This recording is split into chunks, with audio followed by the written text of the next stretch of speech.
నమస్తే welcome to our voice నేను journalist నవత దేశంలో కాంగ్రెస్ అధికారంలో ఉన్న 3 రాష్ట్రాలలో ప్రభుత్వాలు తీవ్రమైన ఆర్థిక సంక్షోభాలను ఎదుర్కొంటున్నాయి. అధికారం కోసం ఎన్నికల సమయంలో ఇష్టమైన రీతిలో హామీలు ఇచ్చి అధికారంలోకి వచ్చాక వాటిని అమలు పరచలేక నానా అవస్థలు పడుతున్నాయి. ఆ పార్టీ అధికారంలో ఉన్న కర్ణాటక, తెలంగాణ, హిమాచల్ ప్రదేశ్లలో దాదాపు ఒకే విధమైన పరిస్థితులు నెలకొన్నాయి. దానితో ఎడాపెడా అప్పులు చేయడంతో పాటు ప్రజలపై పలు రకాల ఛార్జీలు, పన్నుల భారం మోపక కాంగ్రెస్ ప్రభుత్వాలకు తప్పడం లేదు. తాజాగా హిమాచల్ ప్రదేశ్లో కనీసం వేతనాలు చెల్లించలేని పరిస్థితుల్లో రాష్ట్రంలోని కాంగ్రెస్ ప్రభుత్వం ఉన్నట్లు ముఖ్యమంత్రి సుఖ్వీందర్ సింగ్ సఖు రాష్ట్ర శాసనసభలో ప్రకటించారు.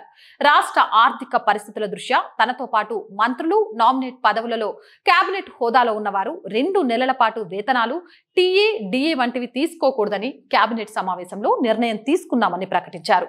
పైగా రాష్ట్రంలోని శాసనసభ్యులు కూడా ఇదే విధంగా చేయాలని అభ్యర్థించారు. కనీసం వేతనాలు కూడా చెల్లించలేని పరిస్థితుల్లో హిమాచల్లోని కాంగ్రెస్ ప్రభుత్వం ఉన్నదని బీజేపీ అధికార ప్రతినిధి ప్రదీప్ భండారి విమర్శించారు.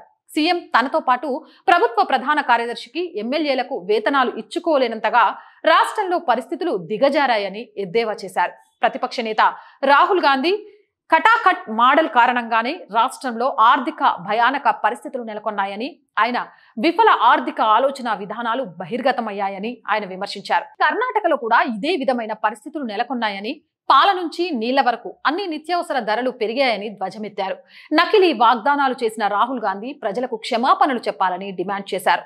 ఇక కాంగ్రెస్ పాలిత కర్ణాటకలో 5 గ్యారంటీలను నమ్మి ఓటేసిన ప్రజలకు సిద్ధరామయ్య నేతృత్వంలోని కాంగ్రెస్ సర్కార్ చుక్కలు చూపిస్తోంది. ఏ ఒక్క హామీని పూర్తి స్థాయిలో నెరవేర్చలేదు. గ్యారంటీలకు అడ్డగోలుగా కోతలు పెడుతోంది. దీనికి తోడుగా పెట్రోల్, డీజిల్ పై సేల్స్ ట్యాక్స్ ని 4% పెంచడంతో పాటు పలు రకాల పన్నులు, ఛార్జీలతో ప్రజలపై భారం వేస్తుంది.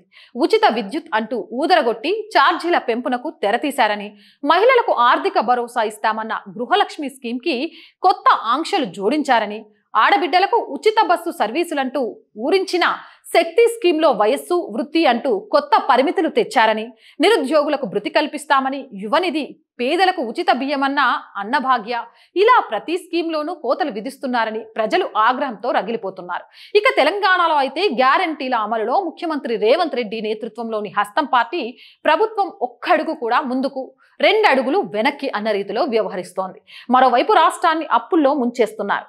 రేవంత్ సర్కార్ కేవలం 8 నెలల్లోనే 50,000 కోట్లకు పైగా అప్పులు చేసింది. ఒక్క కొత్త ప్రాజెక్టు లేక, మరోవైపు ప్రజా సంక్షేమము లేక తెచ్చిన వేలాది కోట్ల అప్పులు ఎటుపోతున్నాయో తెలియని సందిగ్ధ పరిస్థితులు నెలకొన్నాయి.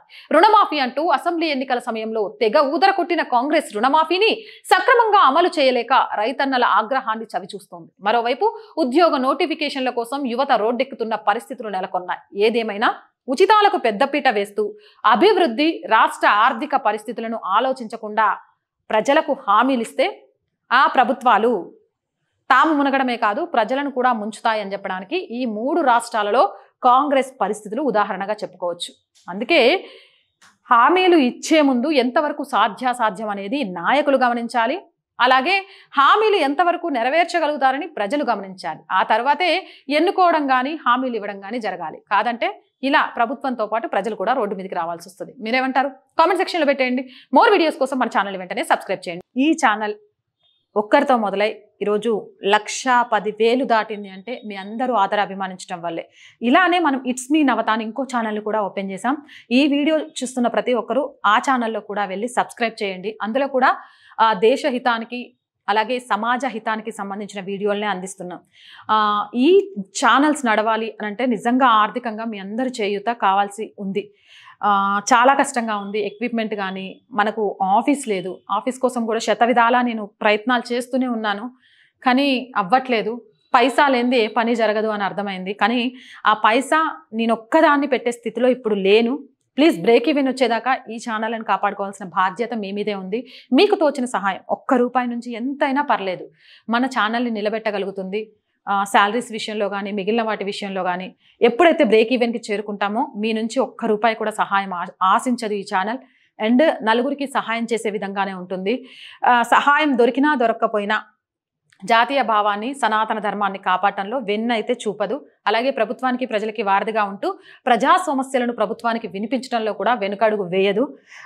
ఈ ఛానల్ని కాపాడాల్సిన బాధ్యత మీ అందరి మీదే ఉంది. మళ్ళీ చెప్తున్నాం, ఆర్థికంగా చేయూతను అందించాలంటే సబ్స్క్రిప్షన్ పక్కనే జాయిన్ అనే బటన్ ఉంటుంది. 1 to 5 లెవెల్స్ ఉంటాయి. ఏదో ఒక లెవెల్లో సపోర్ట్ చేయండి. లేదా స్క్రీన్ మీద గూగుల్ పే, ఫోన్ పేతో పాటు అకౌంట్ డీటెయిల్స్ కూడా ఉంటాయి. మీకు తోచిన ఆర్థిక సహాయం చేయొచ్చు, ₹1 నుంచి మొదలుపెట్టి.